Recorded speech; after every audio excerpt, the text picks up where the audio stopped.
آداب اور سلام. میرا نام عظیم جعفری ہے اور میں ایک ایسے فن کا پاسبان ہوں جو صدیوں کی وراثت ہے.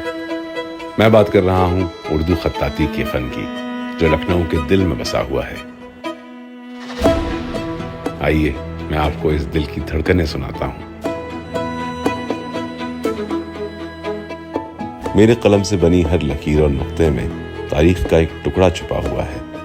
اردو میرے لیے صرف ایک زبان نہیں ہے بلکہ ایک داستان گو، ایک سٹوری ٹیلر ہے. یہ صرف کاغذ پر لکیریں نہیں بلکہ ہمارے بزرگوں کی نشانیاں ہیں. میری کوشش ہوتی ہے کہ اپنے اسٹوڈنٹس کو نہ صرف اردو کیلیگرافی سکھاؤں بلکہ ان کے دلوں میں اردو کی محبت اجاگر کروں کہ یہ خزانے ہمیشہ چمکتے رہیں.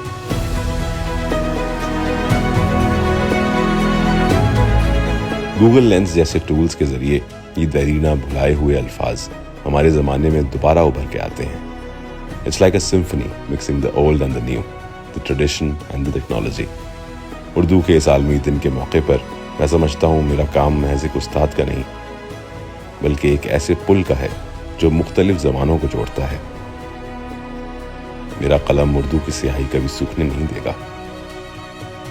کیوں نہ ہم سب مل کے اردو کو اپنی آنکھوں کا، اپنی زبانوں کا مہمان کریں.